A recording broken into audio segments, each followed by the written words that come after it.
আর মধ্যে ইসলাম প্রচার করা শুরু করে দিল। মায়ের নবী রাহমাতুল লিল আলামিনের উপর কুরাইশদের নির্যাতন বেড়ে গেল রে মুসলমান।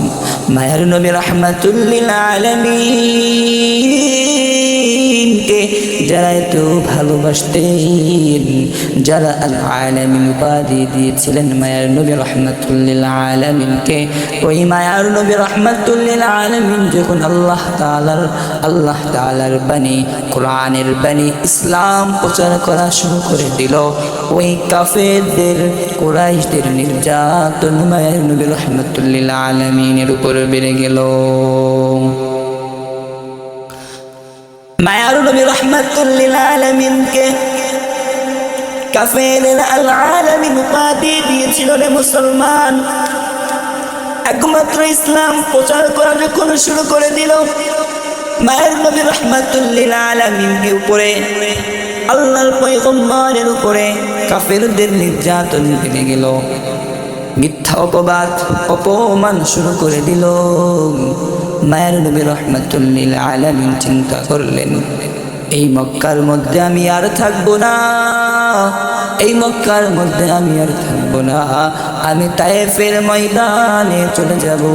তায়েফের ময়দানে যে আমি আল্লাহ রব্বুল আলামিনের কোরআন তায়েফবাসীকে শোনাবো, এবং আমি যে পয়গম্বর আমি তাদেরকে বুঝাবো।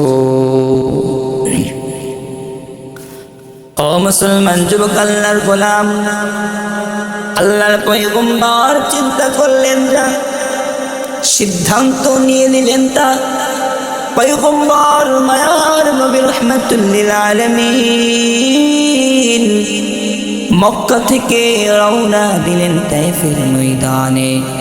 তায়েফের ময়দানে যখন মায়ের নবী রাহমাতুল লিল আলামিন পৌঁছাইলেন, ওই তায়েফের ময়দানে যখন মায়ের নবী রাহমাতুল লিল আলামিন পৌঁছাইলেন, মায়ের নবী রাহমাতুল লিল আলামিনের উপরে জীবনের সবচাইতে ভয়াবহ অবস্থা হলো।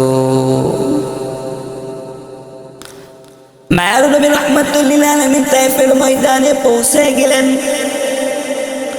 তায়েফের ময়দানে যখন মায়ের নবী রাহমাতুল লিল আলামিন ইসলামের দাওয়াত দেওয়া শুরু করলেন, তায়েফের ময়দানে তায়েফবাসীদের গোত্রের মধ্যে যারা বড় বড় নেতা ছিল, মায়ের নবী রাহমাতুল লিল আলামিনকে দেখে হাসি তামাশা শুরু করে দিলেন।